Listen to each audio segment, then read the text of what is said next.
The second I saw Josh holding it, that purple thing from the online store, his face stuck somewhere between stunned and curious, my pulse went silent. Time stretched, each second an eternity. He stood there in our Upper West Side living room, the opened box of my secrets on the coffee table, holding something my stepson should never, ever see. His eyes flicked from the object in his hand to me, trapped in the doorway, clutching a basket of clean laundry. Sarah?" he stammered, his voice cracking the silence. "What the hell are you doing?" I snapped, dumping the laundry basket with shaking hands. My cheeks burned, a toxic mix of anger and shame flooding me as I crossed the room and snatched the vibrator from his grasp. "I didn't mean to," Josh started, taking a step back, hands up in defense. "I didn't know what it was. The package was just sitting here and You thought you'd open it?" I cut him off, shoving the rest of the items back into the box, slamming the lid shut. "You had no right, none, to touch it." Josh ran a hand through his hair, his face flushing crimson. "I wasn't invading your privacy. I thought it was like tools or something, work stuff." "Tools?" I echoed, disbelief dripping from my voice. "Does this look like tools to you?" He glanced at the box, now firmly closed, then back at me, his mouth opening and closing, searching for words that wouldn't come. "I'm sorry," he finally mumbled, his voice barely above a whisper. "I wasn't trying to... Just forget about it," I interrupted, clutching the box like it was a lifeline, turning towards the stairs. Forget this ever happened. But even as I stormed out of the room, I couldn't shake the look in his eyes. It wasn't just embarrassment or guilt. It was something else, something confused, unsure, lingering just a beat too long. It haunted me. Sleep was impossible that night. The scene replayed endlessly behind my eyelids as I stared at the pre-war ceiling of our bedroom. Josh had apologized, sure, but that look... It was stuck in my head. And then there was my own reaction. It was more than just mortification. It was directed at myself, at the raw vulnerability of being exposed, of someone knowing something so intensely private. Richard, my husband, never even asked about my needs. Hell, he barely registered my presence anymore. These items, this online order, it was a tiny act of rebellion, a desperate attempt to reclaim some sliver of control over my utterly neglected life. But now Josh knew, and knowing Josh, he wasn't going to just erase it. The next morning, I found him in the kitchen, staring into his coffee cup like it held the secrets of the universe. He stiffened when he saw me. "About yesterday," he began, his voice hesitant. "Drop it," I said sharply, turning my back to him to pour myself a cup of tea. "I just wanted to say I'm sorry again," he continued, ignoring my eye tone. "I shouldn't have opened it. It's none of my business." "You're right," I said, turning to face him, my voice tight. "It's not." He nodded, the tension thick enough to cut with a knife. "It won't happen again." "Good." But even as I said the word, I felt his eyes on me, and I knew this wasn't over. This was just the beginning. 3 weeks. 3 weeks since Josh had unearthed my secret, and the awkwardness hung in the air of our brownstone like a persistent fog. We danced around each other, pretending nothing had changed, but I felt his presence in every room. When our paths crossed, in the cramped kitchen, the sun-drenched living room, even the tiny backyard garden, the air crackled, heavy with unspoken words. Richard, of course, remained blissfully unaware. My husband had perfected the art of detachment, burying himself in his Wall Street world, his endless deals and power lunches, until he barely noticed the simmering tension beneath our roof. That was our marriage in a nutshell. 2 people sharing an address, living entirely separate lives. Richard and I had met when I was 46, a whirlwind romance that now felt like a faded photograph. Back then, I'd thought he was everything I wanted. Successful, charming, stable. But stability, I was learning, had a nasty habit of morphing into monotony. As the years ticked by, his attention drifted, pulled away by the relentless demands of his career. He was always on his phone, always in meetings, always too exhausted to notice when I put on a new dress or asked him about his day. I tried to convince myself this was normal, just the predictable landscape of long-term marriage. But when I found myself clicking add to cart on that website, in a moment of quiet rebellion born from sheer loneliness, I knew something fundamental had shifted. Then Josh moved back in. Josh was the opposite of Richard in every conceivable way. Where Richard was rigid and predictable, Josh was easygoing, spontaneous, endlessly curious. He had a way of infusing life back into the house, whether it was through the indie music he played while cooking or the tales of his disastrous tech startup. At 25, he was still figuring things out. much to Richard's constant, thinly veiled disapproval. Richard never missed an opportunity to remind him he needed to get his act together. Josh just shrugged it off with a grin and a joke that, more often than not, made me laugh despite myself. "You know, Sarah," he said one afternoon as we were weeding the tiny patch of garden, "my dad acts like he's got all the answers, but half the time, I don't think he even knows what he's saying." I laughed, shaking my head. "You shouldn't talk about your father like that." "Why not?" he said, smirking. "It's not like he ever listens to me anyway." His honesty was refreshing, disarming. And though I tried to keep our conversations light, I couldn't ignore the way he looked at me sometimes, like he was seeing something I'd long since given up on showing. The first real tremor happened one evening when Richard was in Chicago for a conference. I was in the kitchen, cleaning up after a solitary dinner, when Josh walked in. He leaned against the counter, watching me as I scrubbed at a stubborn pan. "Need help?" he asked. "I've got it," I said, glancing at him, but thanking him nonetheless. He didn't leave. Instead, he grabbed a dish towel and started drying the plates I handed him. For a while, we worked in silence, the rhythmic clinking of dishes the only sound in the room. Then he spoke. "Sarah," he said, his voice low, "about the package." I stiffened, my hands freezing in the soapy water. "I thought we agreed to drop it." "I know," he said quickly, "but I can't stop thinking about it." I turned to face him, my heart hammering against my ribs. "There's nothing to think about, Josh. It was a mistake. An accident." He set the towel down, his gaze unwavering. "Was it?"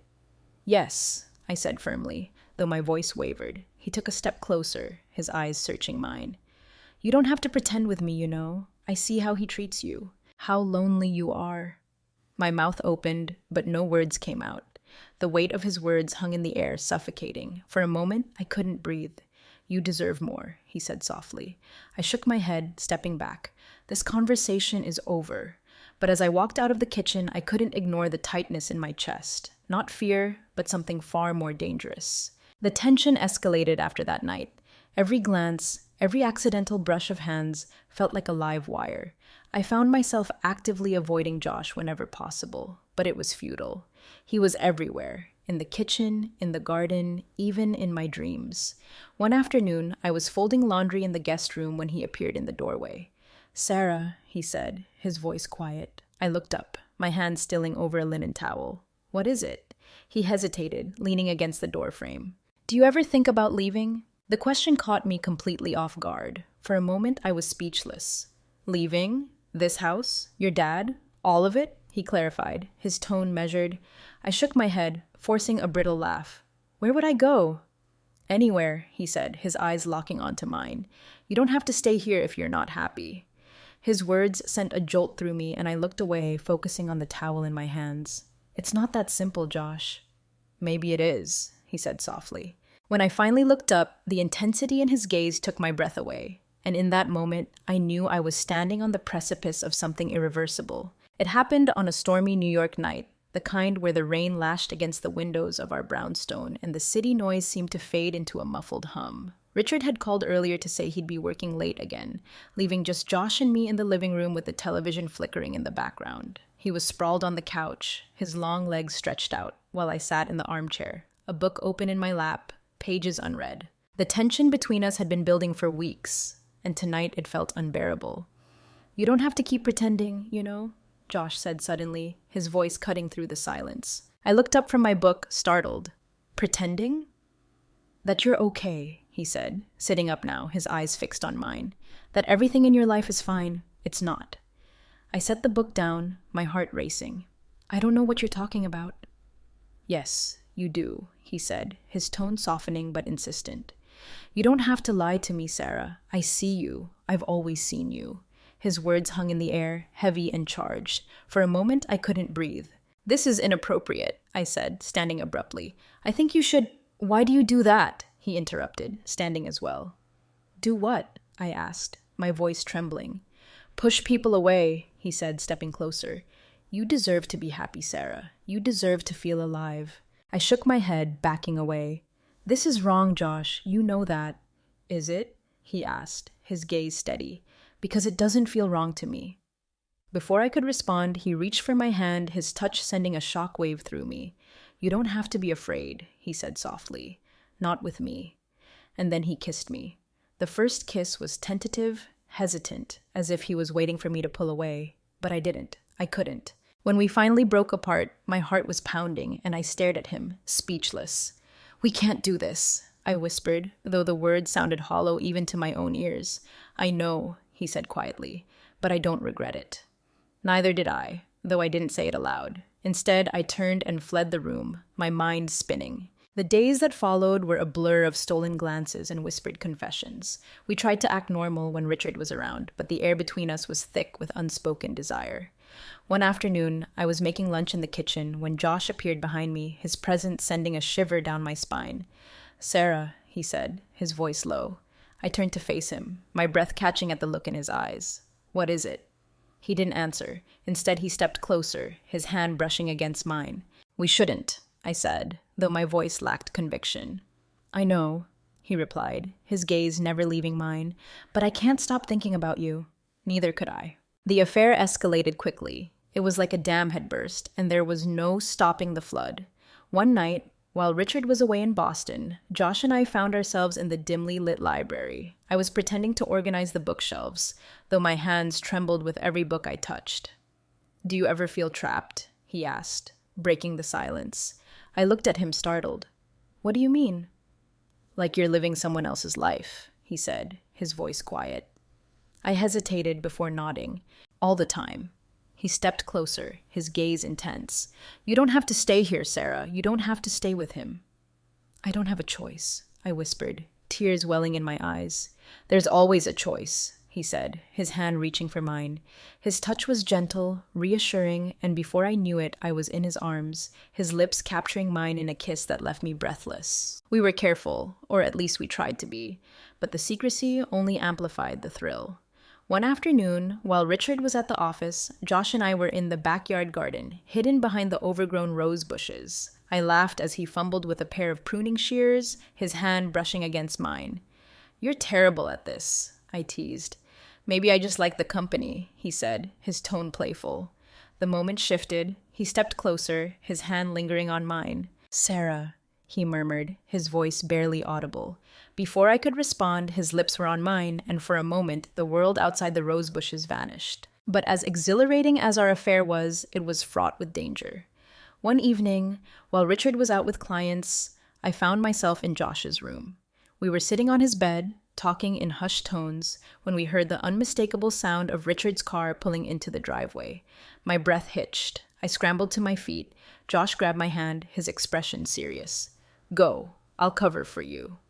I nodded, slipping out of his room and down the hall just as Richard walked through the front door. My heart hammered, but I managed to keep my composure as I greeted him in the foyer. "You're home early," I said, forcing a smile. "Poker got canceled," he replied, his tone distracted.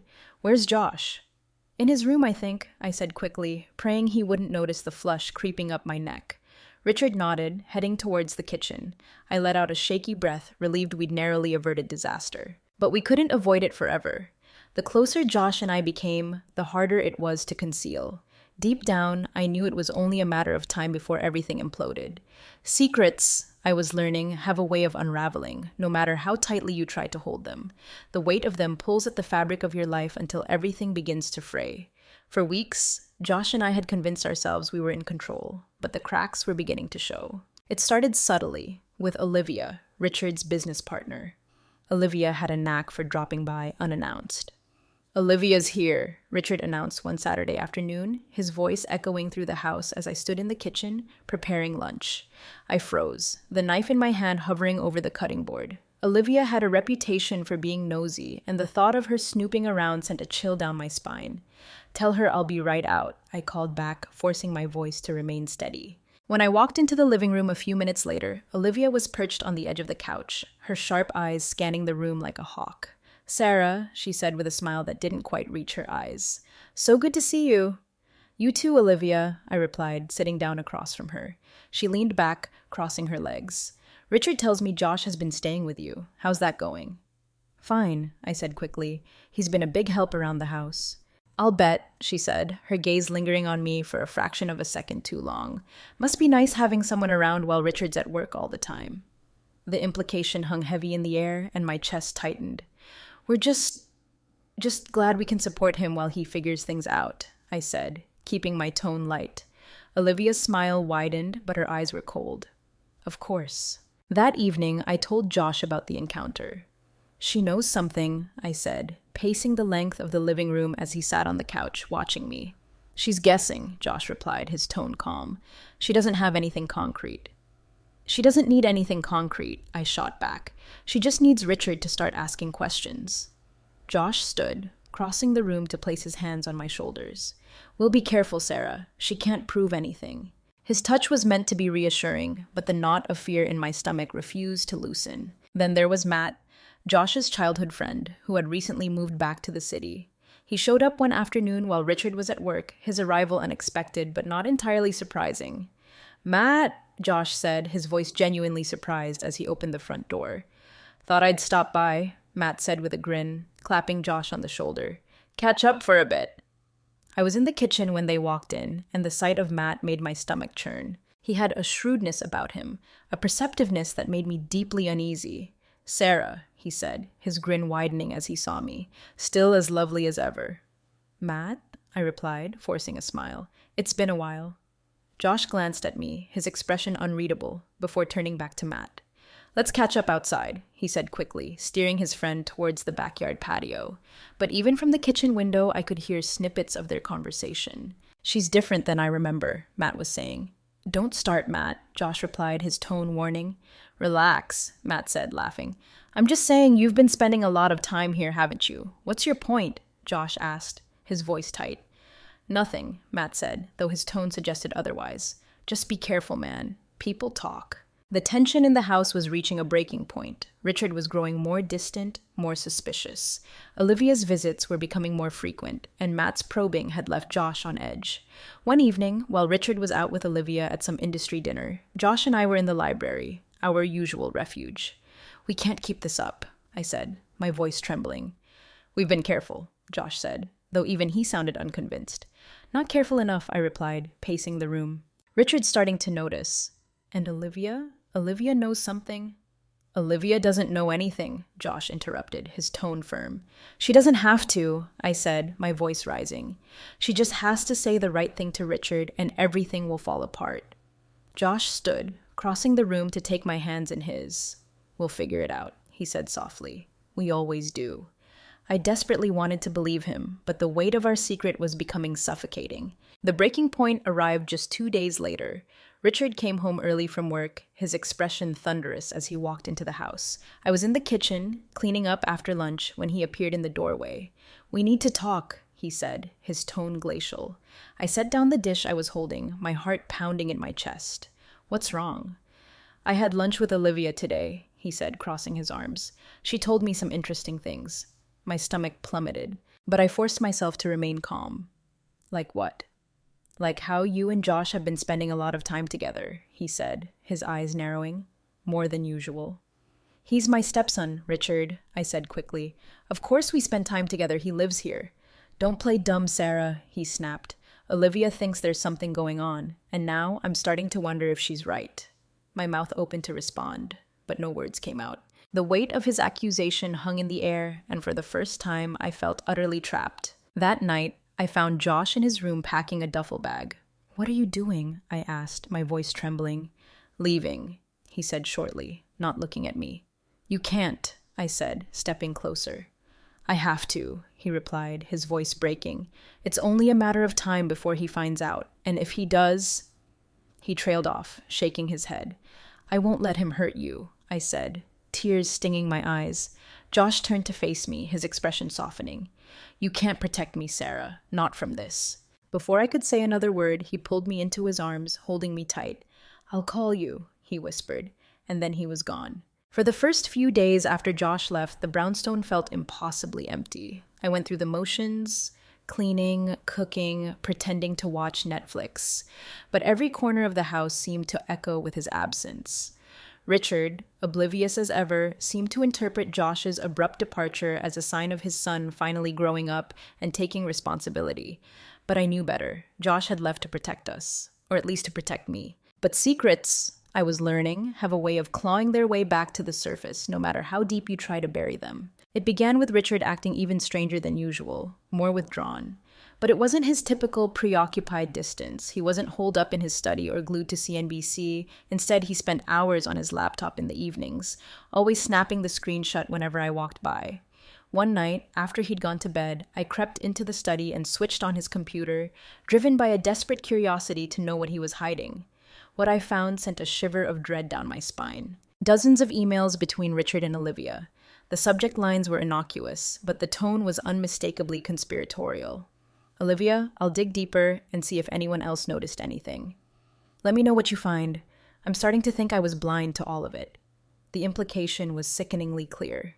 They were watching me. I didn't tell Josh. I couldn't. He had left to shield me, and dragging him back into this felt selfish. But as the days bled into weeks, Richard's suspicion became more overt. You've been quiet lately, he said one morning over breakfast, his tone too casual. I'm always quiet, I replied, keeping my eyes fixed on my plate. He chuckled, though the sound was devoid of warmth. True, but something feels off, don't you think? I looked up at him, forcing a smile. I don't know what you mean. Richard leaned back in his chair, studying me intently. You're sure there's nothing you want to tell me? My heart pounded, but I kept my voice steady. Nothing at all. A week later, the real twist came. I was in the garden, half-heartedly pruning the rose bushes, when Matt showed up. He leaned on the fence, watching me with an unsettling smirk. Long time no see, he said, his tone taunting.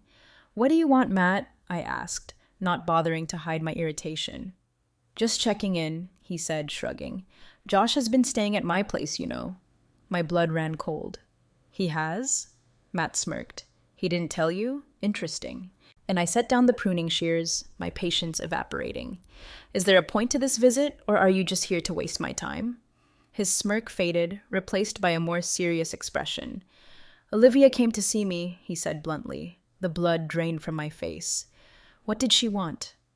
To know if I'd noticed anything strange between you and Josh, he said, his voice flat. And what did you tell her? I asked, my voice trembling. Relax, Matt said, holding up his hands. I didn't say anything. But I figured you should know she's digging. That evening, a text message from Josh flashed on my phone screen.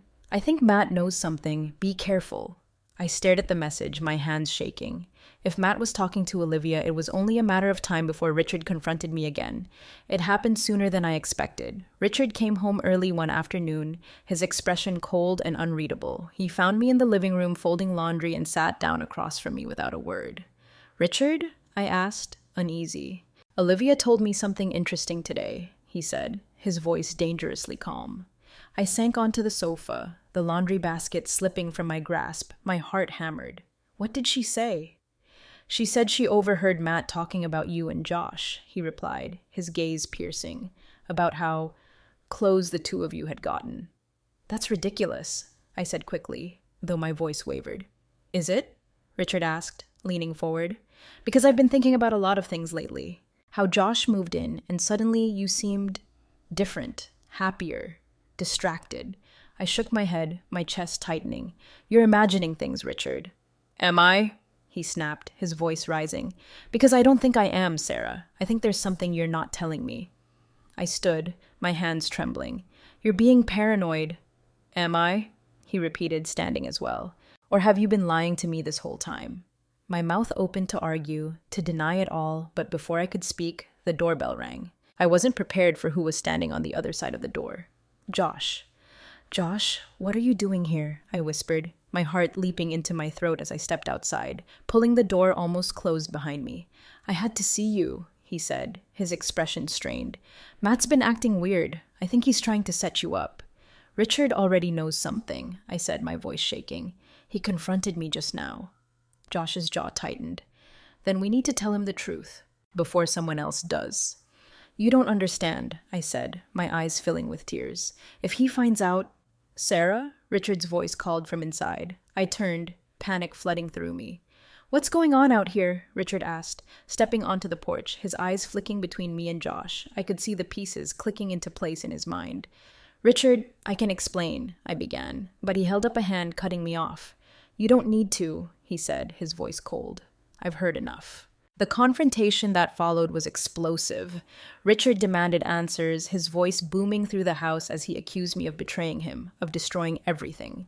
Josh tried to intervene, to explain, but his presence only fueled Richard's rage. By the time Richard stormed out of the house, slamming the door with a force that rattled the windows, I was left trembling, utterly lost. Josh placed a hand on my shoulder, his touch surprisingly steady. "We'll figure this out," he said quietly. But as I looked at him, I couldn't shake the feeling that we already had too much to lose. Richard didn't come home that night. I paced the living room, the silence of the brownstone pressing down on me like a physical weight. Josh sat on the edge of the couch, his hands clasped tightly together, watching me with a mixture of worry and resolve. "You should go," I said, stopping mid-stride to look at him. "No," he replied firmly, shaking his head. "I'm not leaving you to deal with this alone." "This isn't your fight, Josh," I said, my voice trembling. "It's mine." He stood, stepping towards me. "It's our fight," he said softly. "I won't abandon you, Sarah." The tenderness in his voice nearly broke me, but before I could respond, the sound of car headlights sweeping across the living room window sent my heart into a free fall. "It's him," I whispered. Josh tensed, his jaw tightening as he moved closer to me. "Whatever happens, I'm here." The front door swung open moments later and Richard walked in. His tie was loosened, his shirt rumpled, and the look on his face was a storm of anger and betrayal. He stopped in the entryway, his eyes locking onto me first, then shifting to Josh. "I thought I made myself clear," Richard said coldly, his gaze hardening. "You were supposed to leave." "Richard, please," I said, stepping forward. "Let's talk about this." "Talk?" he interrupted, his voice rising. "You want to talk now? Now? After everything?" He turned to Josh, his hands clenching into fists. "How long has this been going on?" Josh didn't flinch. "It's not what you think." "Don't lie to me," Richard shouted, his voice echoing through the house. "You think I'm an idiot? You think I didn't see the way you looked at her, the way she looked at you?" "It's my fault," I said quickly, desperately trying to defuse the situation. "Don't blame him." "I'll blame whoever I damn well want," Richard snapped, his eyes blazing. "You betrayed me, Sarah. Both of you." Josh stepped in front of me, his body shielding mine. "If you want to blame someone, blame me," he said firmly. "But don't take it out on her." Richard laughed bitterly, shaking his head. "Listen to you, acting like some kind of hero. You're nothing but a spoiled little boy playing house with someone else's wife." "Stop it!" I shouted, my voice cutting through the suffocating tension. "This isn't helping anyone." Richard turned to me, his expression a mixture of rage and disbelief. "Do you even care what you've done? You've destroyed this family." I stared at him, tears streaming down my face. "This family was broken long before Josh came home. You just didn't want to see it." For a moment, Richard was silent. Then, with a bitter laugh, he turned and grabbed his coat from the coat rack. "Where are you going?" I asked, my voice shaking. "Anywhere but here," he said, slamming the door behind him. When the sound of his car faded into the night, I collapsed onto the couch, burying my face in my hands. Josh sat beside me, his arm around my shoulders, his presence a fragile anchor even as my world crumbled around me. "We'll figure this out," he said softly. But as I looked at him, through a blur of tears, I couldn't help but wonder if we had already lost everything.